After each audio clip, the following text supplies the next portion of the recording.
House staff, post graduate trainee, post doctorate trainee সবার জন্য 10,000 টাকা করে বাড়িয়ে দেওয়ার ব্যবস্থা করলাম।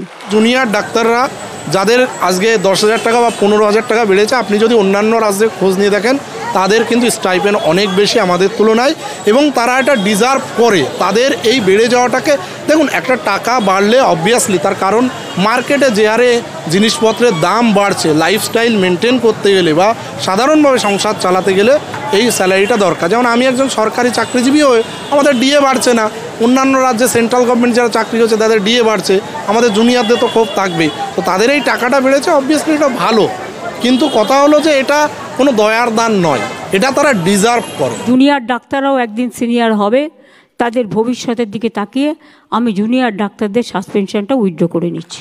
দেখুন, মিটিংয়ে যেটা হয়েছে বেশ কিছু জিনিস যেগুলো ডিক্লেয়ার করেছে, প্রথম কথা হচ্ছে মেদিনীপুর স্যালাইন কাণ্ডে যে সমস্ত ডাক্তারদের সাসপেন্ড করা হয়েছিল তাদের ভিতরে জুনিয়র ডাক্তারদের সাসপেনশন তুলে নেওয়া হয়েছে। এবার এই ব্যাপারে একটা বলি, এই সাসপেনশনটাই ইললিগাল। তার কারণ কি? কারণ হচ্ছে যে দেখুন, যে কোনো মেডিকেল নেগলিজেন্স হতে পারে, সেটা আমি ডিফেন্ড করছি না, সেটা তদন্ত সাপেক্ষ। কিন্তু প্রথম দিনই একটা স্বাস্থ্য ভবনের গঠিত কমিটি যেখানে কোনো অ্যানাস্থেটিস্ট নেই, অথচ একটা অ্যানাস্থেটিস্টকে সাসপেন্ড করে দিল, তাহলে সেই কমিটি নিয়ে প্রশ্ন উঠবেই। আবার দেখুন, আমাদের স্বাস্থ্য ব্যবস্থায় যে স্বাস্থ্য ভবন একটা তদন্ত কমিটি করে অভিক বিরূপাক্ষকে দোষী প্রমাণিত করে, সেই কমিটির কথা কিন্তু আবার মান্যতা দেয় না। তাহলে এটা দ্বিচারিতার মতো হয়ে গেল। আপনাদেরই গঠিত কমিটি অভিক বিরূপাক্ষর সময় নীরব, আর এই সময় হচ্ছে সরব। আবার যদি ধরা হয় যে মেডিকেল নেগলিজেন্স যদি ধরেও নি হয়েছে, তাহলে সেক্ষেত্রে জুনিয়র ডাক্তাররা রেসপন্সিবল কেন হবে? আমরা যে কোনো জায়গায় বুঝি যে জুনিয়ররা কাজ করে সিনিয়র ডাক্তারবাবুদের আন্ডারে, তাহলে সেই ইউনিটের যে ইন্ডিভিজুয়াল প্রফেসর বা যারা ভিএস আছে তারাই কিন্তু এই কেসে রেসপন্সিবল হবে, সেটাও তদন্ত সাপেক্ষে। কিন্তু দেখা গেল একতরফাভাবে তাদের ডিফেন্ড করতে না দিয়ে, তাদেরকে আত্মপক্ষ সমর্থনের সুযোগ না দিয়ে তাদেরকে সাসপেন্ড করে দেওয়া হলো। মানে মমতা বন্দ্যোপাধ্যায় ইলিগাল সাসপেনশনটাকেই প্রত্যাহার করলো একদম। সেটা তো অলরেডি উনি আজকে স্বীকারও করেছেন যে একতরফাভাবে সেই ফর দ্য টাইমিং হয়ে গেছে, সেটা উনি ইনডাইরেক্টলি পুরোটা ক্লিয়ার না করলেও একরকম কথার ভেতরে কিন্তু সেই অস্পষ্ট একটা কিন্তু বার্তা ছিলই, এবং এটা তো ইললিগাল সাসপেনশন। ওবিসি রিজার্ভেশন নিয়ে একটা কোর্টে কেস করেছে। কিছু দুষ্টু লোক আছে যারা কাজের কাজ করে না, অকাজের কাজ করে। একটা গিয়ে ঠুকে দিল আর ব্যাস ঠকঠকিয়ে বকবকিয়ে সেটা বন্ধ হয়ে গেল। বললাম যে কয়েকটা পয়েন্ট বলেছেন সেই কয়েকটা পয়েন্টের ব্যাপারে আমি সন্তুষ্ট, কিন্তু বাকি অনেক পয়েন্ট যেটা তোলা হয়নি, যেটা আনার্থ, সেই ব্যাপারগুলো যেমন হচ্ছে যে আমাদের রিক্রুটমেন্ট ইস্যু। রিক্রুটমেন্ট বলতে বিভিন্ন মেডিকেল কলেজ বা হসপিটালে ফ্যাকাল্টির সংখ্যা কম। উনি যেমন বলেছেন সিনিয়র ডাক্তারবাবুরা 8 ঘন্টা করে ডিউটি করুন, তারপর প্র্যাকটিস করুন, জুনিয়রদের উপরে কম চাপ দিন। ব্যাপারটা হচ্ছে আমাদের রাজ্যের কিন্তু এটা দেখতে হবে যে এই জুনিয়রদের উপরেই কিন্তু স্বাস্থ্য ব্যবস্থা বেশিরভাগ নির্ভরশীল। তার কারণ কি? সিনিয়র ডাক্তারবাবুদের সংখ্যা কম। তাহলে আপনি যদি সিনিয়র ডাক্তারবাবুদের দিয়েই চালাতে চান, এবং সেটা হওয়া উচিত, সেক্ষেত্রে আপনাকে কিন্তু সিনিয়র ডাক্তারবাবুদের রিক্রুটমেন্ট বাড়াতে হবে, করতে হবে একদমই। আর মমতা বন্দ্যোপাধ্যায় তো বলেছেন যে দুষ্টু লোকেদের জন্য নিয়োগ আটকে আছে।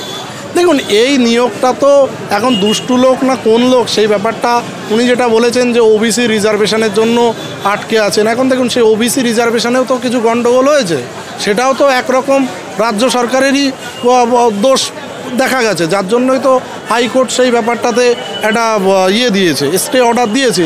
এখন সেই কেস চলছে, এখন সরকারকেই সেই ব্যাপারটা সর্ট আউট করতে হবে, যারা ভুলভাবে রিজার্ভেশন পেয়েছে এবং তাদের জন্য এই কেসটা থেমে আছে। তো সেটা সমাধান করে যত তাড়াতাড়ি যদি রিক্রুটমেন্ট না করা হয়, বছরের পর বছর যদি এভাবে চলতে থাকে, তাহলে এই যে শিক্ষা ব্যবস্থা, এডুকেশান সিস্টেমে যারা রয়েছে তারাও রাস্তায় বসে আছে। আবার এদিকে হসপিটালগুলো, সেগুলো তো দেখা যাচ্ছে দিনের পর দিন রিটায়ারমেন্ট বাড়ছে, অথচ রিক্রুটমেন্ট হচ্ছে না। এবং আপনি যদি দেখেন প্রতিটা স্তরে, শুধু ডাক্তার নয়, nursing staff, group D staff, paramedics, সব জায়গায় সংখ্যা কম। ইভেন আপনি যদি ধরে রাখেন এই যে আমতায় রিসেন্টলি একটা ব্লাড প্রেশারের মেডিসিন টেলমিসার্টান প্রায় ঘরে ঘরে পাওয়া যায়, সেই মেডিসিন ফেক মেডিসিন। সেই ফেক মেডিসিন প্রায় 1.69 সম্ভবত ক্রোরের যে মার্কেটে সার্কুলেশনে, তার ভিতর 20 লাখ কনফিসকেট হয়েছে, বাকি 1.49 নাকি সার্কুলেশন, হয়তো ওষুধ অনেকে খেয়েও নিয়েছে। এখন কোথাও এটা কি করে গেল? তাহলে স্টেট ড্রাগ কন্ট্রোল অথরিটি এটার জন্য দায়ী, তাদের সার্ভাইলেন্স করা উচিত। এখন আমি তার দিকে আঙুল তুলবো, দেখা যাচ্ছে স্টেট ড্রাগ কন্ট্রোল অর্গানাইজেশনে সেখানে যে ম্যান পাওয়ার থাকে সেই ম্যান পাওয়ার নেই, তো তাদের পক্ষেও সার্ভাইলেন্স রাখা সম্ভব নয়। আবার এই যে মিদনাপুর স্যালাইন কাণ্ডের পরে ফার্মা ইমপেক্স, পশ্চিমবঙ্গ ফার্মাসিউটিক্যাল, এই সমস্ত কোম্পানিগুলো ব্যান করা হলো, বা বিভিন্ন প্রোডাক্টের কোয়ালিটি নিয়ে যখন প্রশ্ন উঠলো, কেন উঠেছে তার কারণটা হচ্ছে যে দেখুন আমাদের রাজ্যে নিয়মিতভাবে সেই সার্ভাইলেন্সটা হয় না, এবং যে ড্রাগ টেস্টিং ল্যাব রয়েছে স্টেটের সেটা ভগ্নপ্রায় দশা, এবং সেই জায়গায় সেখানেও ম্যান পাওয়ার কম। 3 মাস পর পর তিনি বললেন যে দেখতে হবে মানে মেয়াদ উত্তীর্ণ ওষুধ আছে কিনা। না, এটা তো অবভিয়াসলি দেখুন, আপনি যদি কোনো বড় বড় এই যে প্রাইভেট ফার্মেসিগুলো যান, আমার যেটুকু আইডিয়া আছে তারা কিন্তু নিয়মিত চেক করে, যার জন্য এক্সপায়ারি ওষুধ এক্সপায়ার হতে পারে, আজকে হয়তো আপনি দেখছেন 3 মাস বাদে হয়তো ওইটা এক্সপায়ার হবে, সেইভাবে কিন্তু প্রাইভেটগুলোতে হয়। আমাদের হসপিটালে এটা হয় না কেন, দেখুন অবভিয়াসলি এটা হসপিটালেও হওয়া উচিত, কিন্তু আপনাকে করতে গেলে ওই একটাই জায়গা ম্যান পাওয়ার, একই কয়েকটা ম্যান পাওয়ার দিয়ে আপনি কত কাজ করাবেন? এই যে যারা কাজ করছে বলার পরেও হবে না, না হবে, কিন্তু আপনাকে তো ম্যান পাওয়ার দিতে হবে, আপনি রিক্রুটমেন্ট করুন। যারা ওই কাজগুলো করে আমাদের এখানে, ধরুন যে আমাদের যে স্টোর আছে, স্টোর হাউসে এই ফার্মাসি স্টোর রয়েছে, গ্রুপ ডি স্টাফ রয়েছে, তাদের সংখ্যা কম, ফার্মাসিস্ট কম, গ্রুপ ডি স্টাফ কম, তো ম্যান পাওয়ার থাকলে 3 মাস অন্তর অন্তর চেক করতে গেলে সেই সাফিসিয়েন্ট ম্যান পাওয়ার তো নেই। তো স্বাভাবিকভাবে কী হবে যে আপনি 5জনকে দিয়ে যদি 10 জনের কাজ করান, সেও ওই রকমভাবেই চেক করবে, উপর চেক করবে, হয়তো দেখা যাচ্ছে তার ভিতর দিয়ে ভুলটা হয়ে যাবে। ভুলটা কখন হয়? যখন ওভারলোড হয়। এই যে হসপিটালের উপর আজকে ট্রিটমেন্টের কোয়ালিটি কেন পড়ছে, তার কারণ হচ্ছে আপনি দেখুন আমাদের এখানে যে মেডিসিন ওয়ার্ড আছে সেখানে ভর্তি হচ্ছে ফ্লোরে, তাহলে প্রায় 40-50টা পার ডে যদি ফ্লোরে ভর্তি হয়, তাহলে সেই জায়গায় কোয়ালিটি কম্প্রোমাইজ হবে। তাহলে একজন ডাক্তারের যা ক্যাপেবিলিটি, একজন নার্স ওয়ার্ডে যতগুলো পেশেন্ট আছে সেই অনুসারে ডাক্তার কম, নার্স কম, গ্রুপ ডি কম, প্যারামেডিক্স কম, তাহলে কোয়ালিটি তো পড়বেই। তো মুখ্যমন্ত্রী বলছেন ঠিক আছে, বললেই কাজ করার ম্যান পাওয়ারটাকে আপনাকে দিতে হবে। রিক্রুটমেন্ট না বাড়ালে কিন্তু এই জিনিস হবে না, এবং হসপিটালে বেডের সংখ্যা বাড়াতে হবে, ওটির সংখ্যা বাড়াতে হবে, সব কিছু বাড়াতে হবে। শুধুমাত্র নির্দেশেই কিন্তু সব হয়ে যাবে না। আমাদের হেলথ সিস্টেমকে যদি ফেরাতে হয়, ইনফ্রাস্ট্রাকচার বাড়াতে হবে, রিক্রুটমেন্ট বাড়াতে হবে, এবং তার থেকেও বড়ো ব্যাপার দেখুন রাজ্য সরকার যে বিনিয়োগ বা ইনভেস্টমেন্ট করেনি সেটা আমি বলবো না, কিন্তু এই সন্দীপ বাহিনী, অভিক বিরূপাক্ষর মতো দালালরা, ক্রিমিনালরা এইগুলো জালিয়াতি করে সমস্ত কিছু নষ্ট করেছে। এইবার তাদের এগেনস্টে যদি আপনি পানিশমেন্ট না দেন, পানিশমেন্টে শুধু সিবিআই দিয়েছে সন্দীপ ঘোষ আর আশিস পাণ্ডেকে, আর বাকি কাকে দিয়েছে? আশিস পাণ্ডের সাথে যেটা সবথেকে বড়ো দালালি করতো অভিষেক সেন, সেটা তো মনে হয় নেপালে গা ঢাকা দিয়েছে। সে তো টিএমসিবিরও ও ছিল, স্টেট প্রেসিডেন্ট ছিল টিএমসির প্রেসিডেন্ট আর্জি করে আশিস পাণ্ডে, আর অভিষেক সেন হচ্ছে টিএমসি জেনারেল সেক্রেটারি। ও তো বলে সবাইকে ট্রান্সফার করতো, কোনোদিন ডিউটি করতো না। তো এদের এগেনস্টে রাজ্য কী অ্যাকশান নিয়েছে? নেয়নি। অভিক বিরূপাক্ষ বারাসাতে তারা আবার নতুন অবতারে আবির্ভূত হতে চলেছে, তারা আবার লিখেছে দাদা ইজ ব্যাক, যারা লিখেছে দাদার কিছু অনুসারী। তো আলটিমেটলি আপনি এদের এগেনস্টে কোনো পানিশমেন্ট যদি না নেন, পানিশমেন্ট যদি না দেন, তাহলে এই হেলথ সিস্টেমে এই ধরনের দালাল বসে থাকবে, এবং তারা ওই আলটিমেটলি হেলথ সিস্টেমটাকে নষ্ট করবে। মমতা বন্দ্যোপাধ্যায় তাহলে তার এই মিটিং এবং 38 মিনিটের মতো বক্তব্য, লোক দেখানো এবং প্রলেপ দেওয়া ক্ষতে, দেখুন ড্যামেজ কন্ট্রোল তো এটা নিয়ে কোনো সন্দেহ নেই। কারণ এই যে দেখুন ডাক্তারবাবু, আমরা যারা ডাক্তাররা আছি তারা গলায় স্টেথও ঝোলাতে পারি, আমাদের গলায় আমাদের কিন্তু রাজনীতির রং নেই। আমরা সব ডাক্তারবাবুর একটাই পরিচয়, আমরা একটাই পক্ষ, সেটা হচ্ছে পেশেন্ট পার্টির পক্ষ। আমরা পেশেন্ট পার্টি ছাড়া অন্য কোনো পক্ষ নই।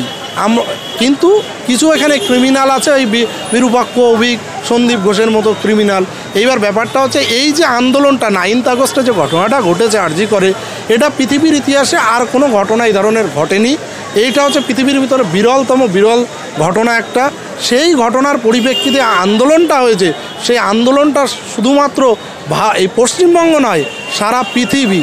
আমরা অন্যান্য ক্ষেত্রে দেখেছি আন্দোলন ছড়া ইউরোপিয়ান কান্ট্রি, ইউএসএ, এই আন্দোলন ছড়িয়েছে আফ্রিকাতে, এই আন্দোলন ছড়িয়েছে পাকিস্তানের মেডিকেল অ্যাসোসিয়েশন নিন্দা করেছে।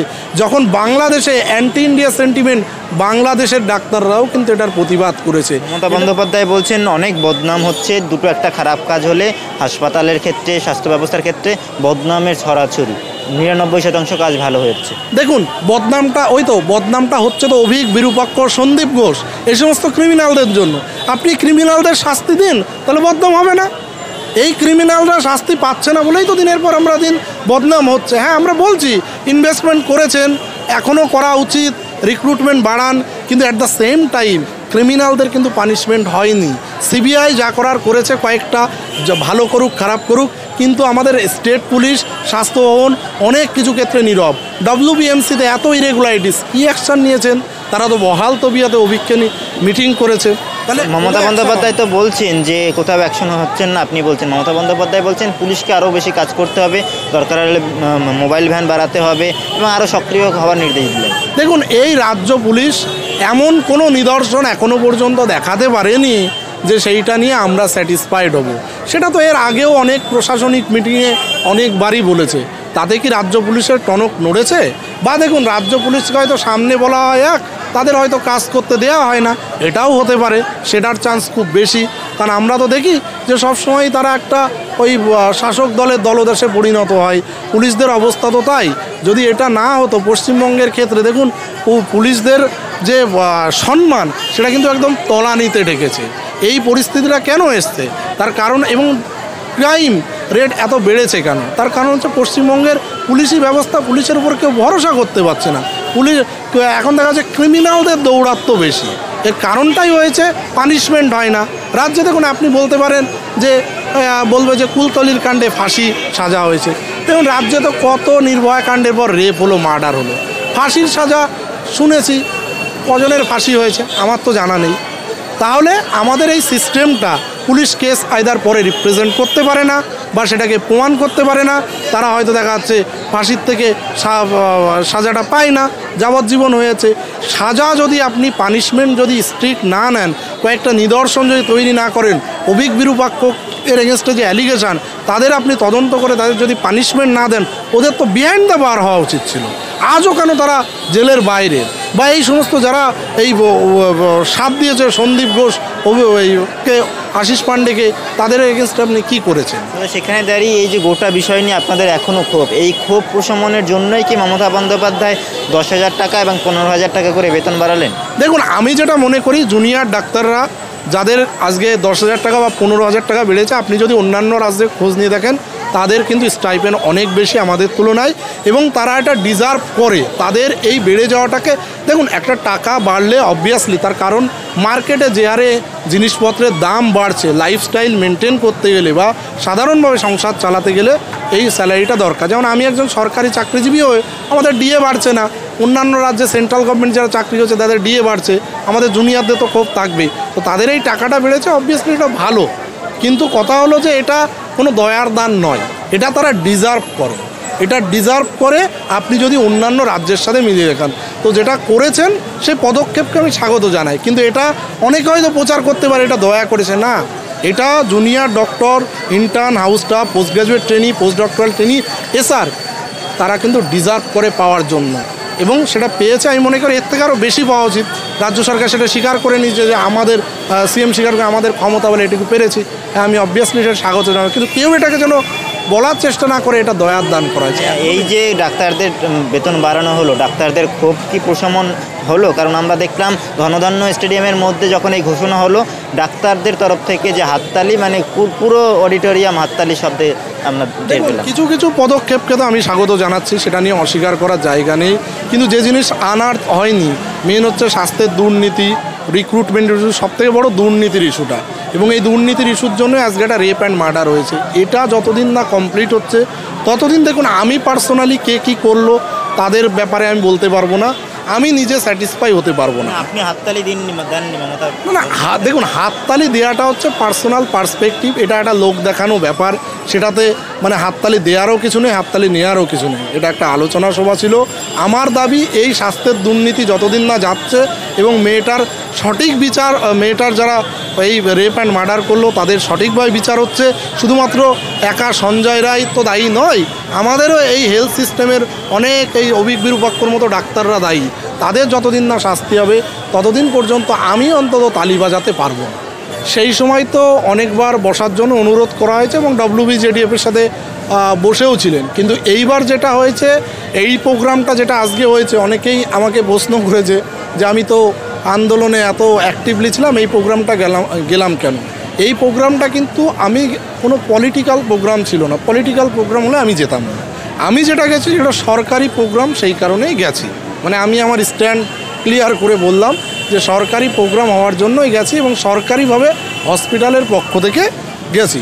তো সেই ক্ষেত্রে যেটা মাননীয় মুখ্যমন্ত্রী নিজেই এটা চেয়েছিলেন যে ডিসকাশন করবে।